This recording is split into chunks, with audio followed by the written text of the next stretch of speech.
Hello दोस्तों, Unacademy के Hindi YouTube channel पर एक बार फिर से आप सभी का बहुत बहुत स्वागत है।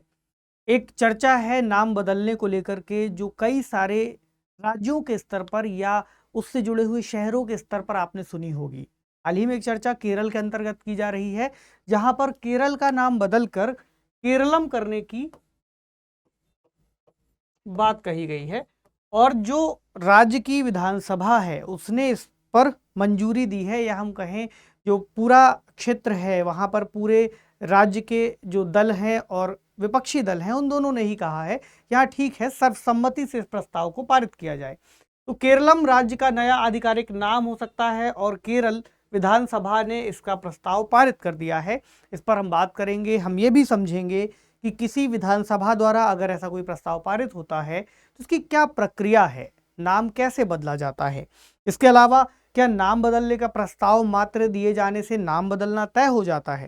क्या केंद्र सरकार भी नाम बदल सकती है? किस तरह के संशोधन करने हैं?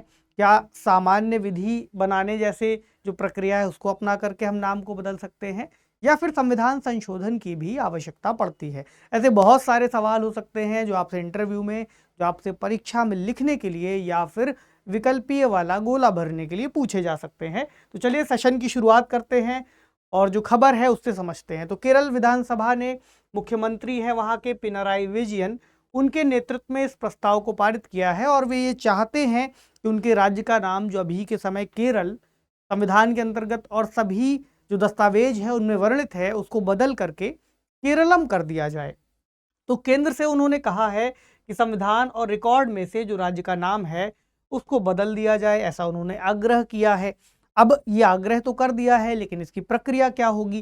प्लस दूसरी बात ये भी है कि अगर वो केरल से बदल करके केरलम कह रहे हैं तो इसका इतिहास क्या है, कि बात कब से शुरू हुई, ये शब्द आखिरकार उनके जहन में कैसे आया।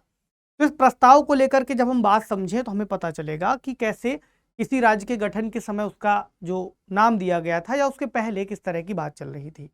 तो मलयालम में इसका नाम केरलम है, ऐसा वो कहते हैं। और अगर हम देखें तो 1 नवंबर 1956 को जब भाषाई आधार पर राज्यों का गठन किया गया था, तो उसी समय केरल का भी गठन किया गया था और उसी दौरान इसको नाम केरल दिया गया था। तो केरल अपना जो गठन का वर्ष है या गठन का अवसर है उसको 1 नवंबर के आधार पर मनाता भी है। तो इन्होंने कहा है कि भाषा के आधार पर तो हमारा गठन हो गया, हम उसको केरल के स्थापना दिवस के रूप में मनाते भी हैं, लेकिन चूंकि जो राज्य का नाम है वो केरलम होना चाहिए और इसके पीछे का जो तर्क है वो है मलयालम में इसको केरलम कहा जाता है। और जो केरल शब्द है वो अगर आप देखते हैं तो वो अंग्रेजी भाषा में इसको केरल कहा जाता है। तो स्वतंत्रता संग्राम के दिनों से ही सभी मलयालम भाषी समुदायों के लिए संयुक्त केरल की मांग मजबूती से उठाई गई थी, ठीक है, और उसके साथ ही इसका गठन भी हुआ। लेकिन संविधान की पहली अनुसूची में राज्य को केरल लिखा गया है, ये ऐसा कहते हैं, और विधानसभा ने सर्वसम्मति से केंद्र सरकार से राज्य का नाम बदलकर केरलम करने के लिए आग्रह किया है। इसके लिए यह भी बताया गया है कि संविधान के अनुच्छेद 3 के तहत ऐसा कदम उठाया जाना उचित होगा और ऐसा इन्होंने अनुरोध किया है। तो संविधान का अनुच्छेद 3 क्या कहता है ये भी अभी हम देखते हैं। पहले इसके इतिहास पर और बात कर ले कि आखिरकार जो नाम है इसकी उत्पत्ति हमें कहाँ से दिखाई देती है।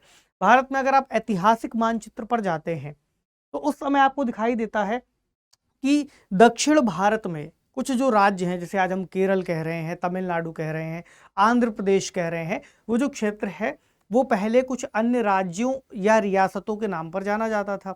जैसे त्रावणकोर रियासत थी। अगर हम कुछ और पहले के समय में चले जाएंगे तो वहाँ पर हमको कुछ राज्य दिखेंगे, जैसे कि चेर राज्य, चोल जो साम्राज्य था, पांड्य साम्राज्य था।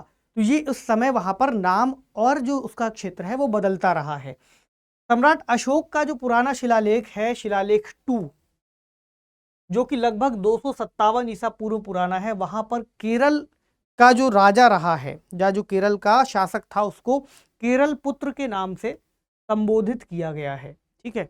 और ये जो केरलम शब्द है ऐसा माना गया है कि उसकी उत्पत्ति चेरम शब्द से हुई होगी जो उस समय चेर रहा है, ठीक है। तो एक जर्मन इतिहासकार हैं जिन्होंने मलयाली और अंग्रेजी का जो ट्रांसलेशन है वो किया था।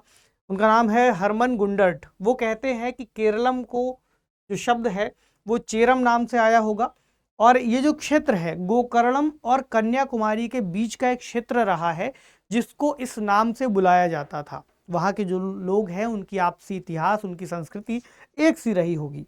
ठीक है, तो जो चेर धातु है इससे ही निकला होगा।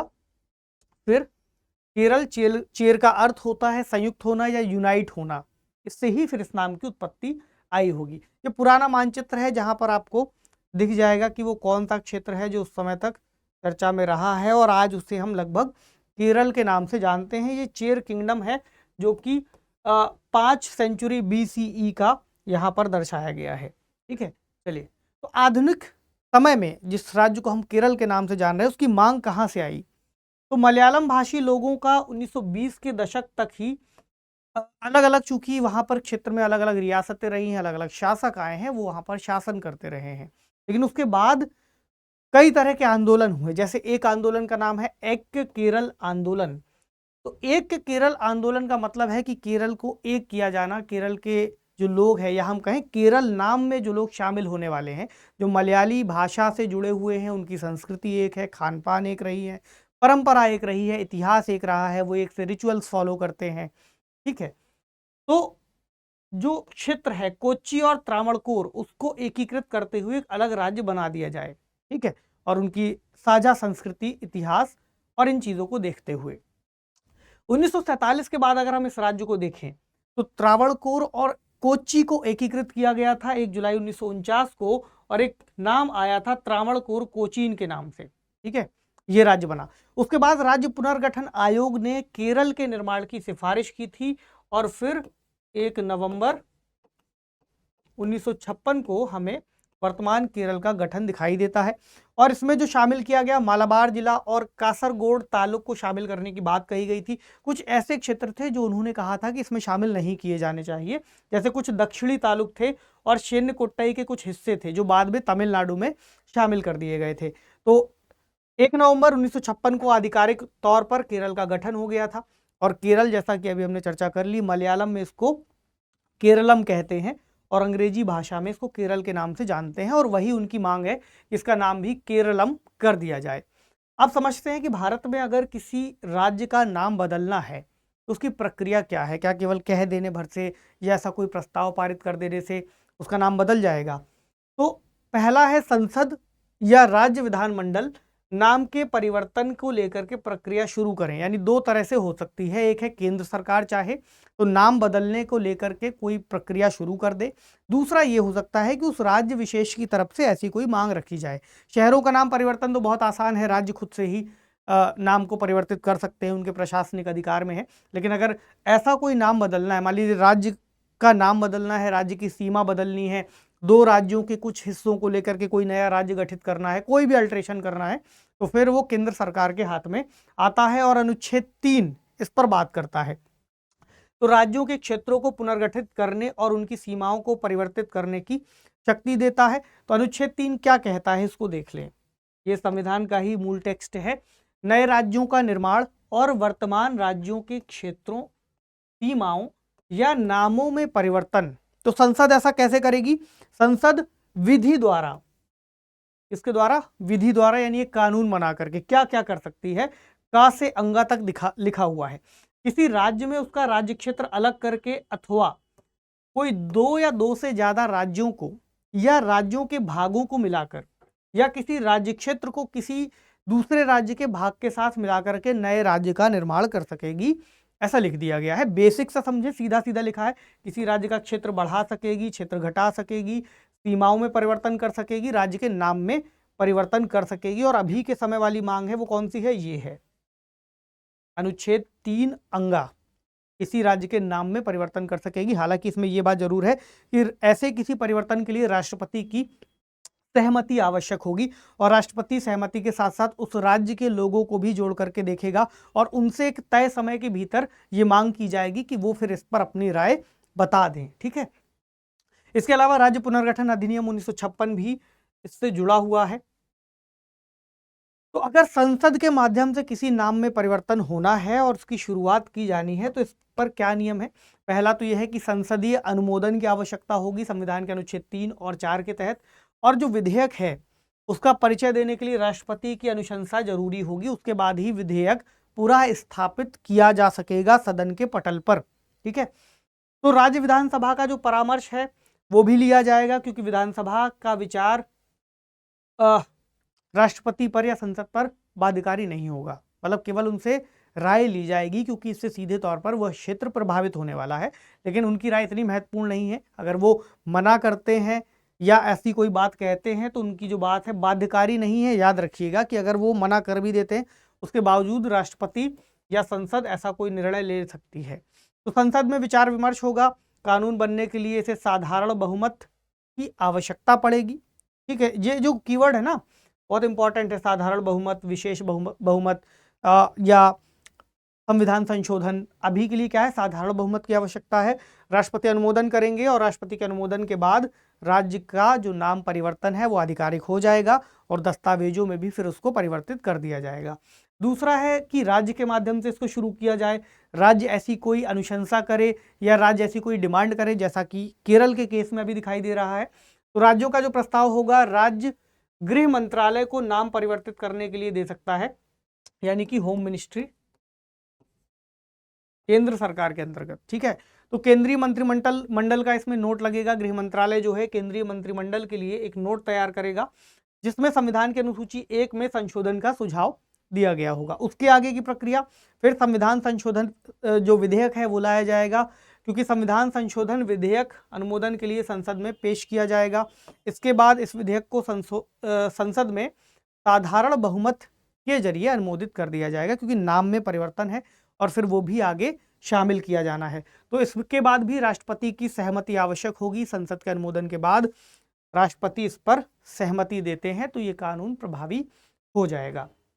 ठीक है, ये प्रक्रिया है जो केरल के अंतर्गत मांग की जा रही है। कुछ ऐसी ही मांग हमने पश्चिम बंगाल की तरफ से भी देखी थी, जहां वो पश्चिम बंगाल नाम को बदल करके बांग्ला करना चाह रहे थे। क्योंकि पश्चिम बंगाल जो नाम है वो एक क्षेत्र के बंटवारे को प्रदर्शित करता है।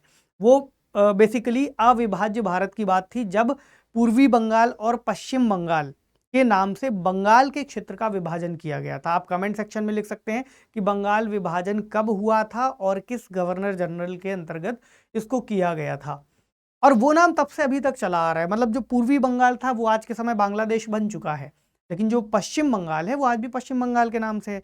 तो उन्होंने वही एक प्रस्ताव दिया था कि बांग्ला नाम उसका कर दिया जाना चाहिए, लेकिन उस पर आगे कार्रवाई नहीं की गई। ऐसा ही एक प्रस्ताव यहाँ से भी आया है। तो अब आपको प्रक्रिया मालूम है कि कार्रवाई कब की जाएगी और कैसे की जाएगी। एक प्रश्न देखते हैं इससे जुड़ा हुआ।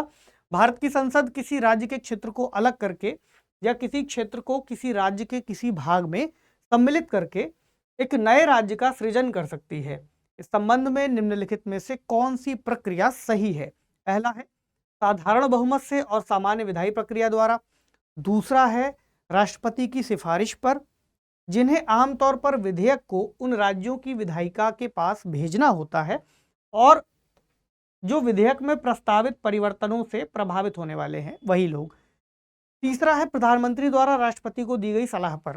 अब आपको बताना है इनमें से कौन सा विकल्प सही है और कमेंट सेक्शन में आपको इसका उत्तर देना है। देखते हैं कितने लोगों का उत्तर यहाँ सही होता है। तो अब आप अपनी राय रख सकते हैं कि आखिरकार ये जो डिमांड है कितनी सही है, या पश्चिम बंगाल का नाम बदल दिया जाना चाहिए या ना बदला जाना चाहिए। ठीक है, आज के सेशन को यही विराम देंगे। मिलेंगे आपसे अगले सेशन में किसी अन्य महत्वपूर्ण टॉपिक के साथ। तो पढ़ते रहिए, अपना खूब सारा ख्याल रखिए। चैनल पर नए हैं तो इसको लाइक, शेयर और सब्सक्राइब करना ना भूलिए। चलिए, शुक्रिया।